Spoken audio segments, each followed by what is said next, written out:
Un zeste d'info. Focus Nutrition dans un zeste d'info avec Matteo Pasto, notre journaliste stagiaire de l'ISCP à l'Institut Supérieur des Médias. Vous allez nous parler d'un moment crucial le matin. Et oui, aujourd'hui nous allons parler du petit déjeuner. Beaucoup de Français ne mangent pas le matin, mais saviez-vous que c'était le repas le plus important de la journée ?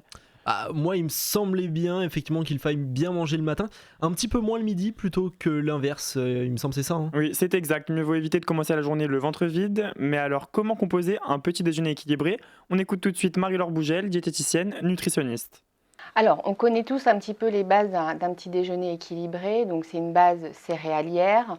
Ensuite, on va avoir un produit laitier, un fruit sous forme de jus ou un fruit à croquer et une boisson. Donc, on va un petit peu détailler ça au niveau qualitatif pour voir vraiment comment composer ce petit déjeuner. Donc, déjà, la base céréalière, on va plutôt privilégier du pain. Avec une mie foncée, donc c'est riche en fibres, ça va permettre de bien se caler pour toute la matinée.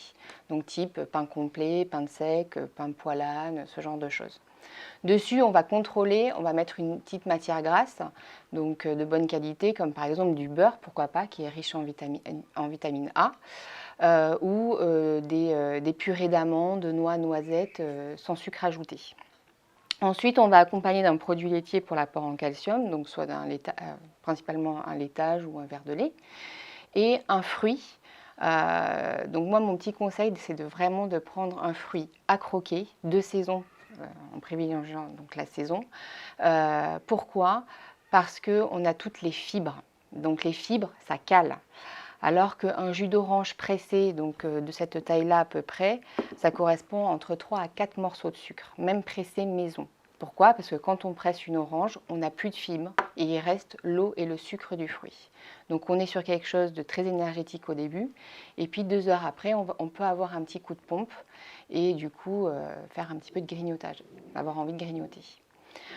Pour ceux qui ont des grandes amplitudes horaires dans la matinée, ou qui ont vraiment des sensations de faim, moi je conseille d'introduire une petite part de protéines le matin, comme une tranche de jambon ou une tranche de saumon fumé ou un œuf sous n'importe quelle forme, parce que les protéines, ça cale.